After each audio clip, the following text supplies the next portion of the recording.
আসসালামু আলাইকুম দর্শক, কেমন আছেন সবাই? আশা করি সবাই ভালো আছেন।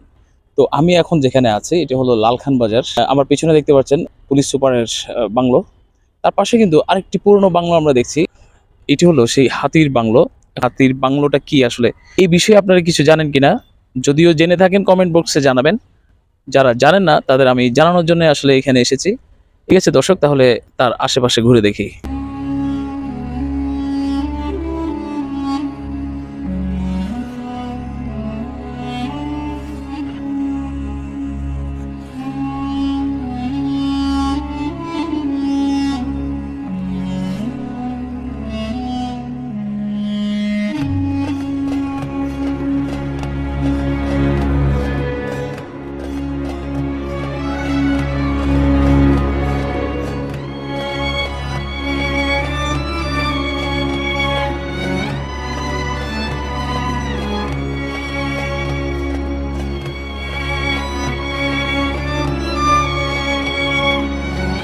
তো দর্শক, এখানে আমরা একজনের দেখা পেয়েছি, ওনারা এখানেই থাকেন। তো ভাইয়ের সাথে আমি একটু কথা বলবো এই বিষয়ে, উনি কি জানেন কি শুনেছেন। আসসালামু আলাইকুম ভাইয়া। ওয়ালাইকুম সালাম। আপনি কি এখানেই থাকেন? জি কত বছর ধরে থাকেন? ভাই 21 বছর আমরা। প্রায় 21 বছর এখানে থাকছেন। তো ভিতরে কি কখনো ঢুকছেন? জি ভিতরে ঢুকছি। কি অবস্থা ভিতরে? এটা একটু ভয়ঙ্কর অবস্থা দেখা যায়। এরকম মানে অনেক মাকড়সা জালিমালি আচ্ছা আচ্ছা আছে, তারপরে ভাই আছে ভাই আপনার অনেক ব্রিটিশের সময় মানে কিছু সিনারি আছে, আমরা দেখেছি অনেক কিছু সুন্দর দেখেছি। বর্তমানে অন্য কেউ থাকে না। তো এই একটা মাঝখানে দিয়ে দেখছিলাম, তো একটা বয়স্ক লোক আসছিল ভিতরে থাকতো। ভিতরে থাকতো। এটা আচ্ছা, এখন বর্তমানে কেউ থাকে না? বর্তমানে কেউ দেখি না। মাঝে মাঝে আসে একটা গাড়ি দিয়ে, কালো গাড়ি দিয়ে আসে, আচ্ছা আইসে দিয়ে এটা খোলে। আচ্ছা তো খোলার পরে দিয়ে এটা আমরা দেখি ভিতরে একটু চলাফেরা ঢুকতাম। খুবই কিন্তু ভয়ঙ্কর অবস্থা একটু দেখা যায়, খুবই সুন্দর লাগতো। আগে তো এই ইয়াটি ছিল না, আগে গ্যালাস ছিল, অনেক গ্যালাস ছিল। আচ্ছা, খুবই সুন্দর লাগতো তখন আমরা আইতাম। তা ধন্যবাদ আপনাকে। দর্শক, আমরা জানতে পারলাম যতটুকু, মানে উনি এইখানেই আর কি অনেক বছর ধরে আছেন। তো ওনার চোখে অনেক অনেক কিছুই দেখেছেন। তো যা যা দেখেছেন আমাদের সাথে শেয়ার করেছেন, কি কি দেখেছেন আপনারা জানতে পারলেন। তবে এই ব্যাপারে আরো বিস্তারিত জানতে আমার সাথেই থাকুন।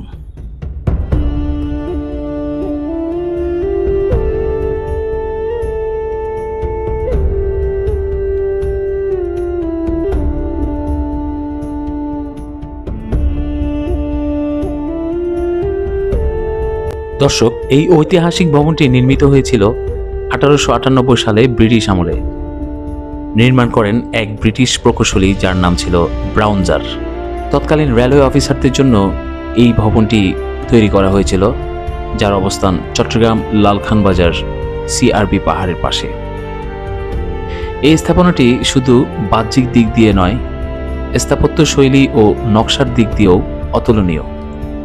ভবনটির পুরো কাঠামো তৈরি হয় ইট, পাথর ও ফেরো সিমেন্ট দিয়ে, যার মধ্যে আছে 12টি 6 কোণা জানলা, নিচে 4টি ঘর আর উপরে রয়েছে আরও একটি ঘর।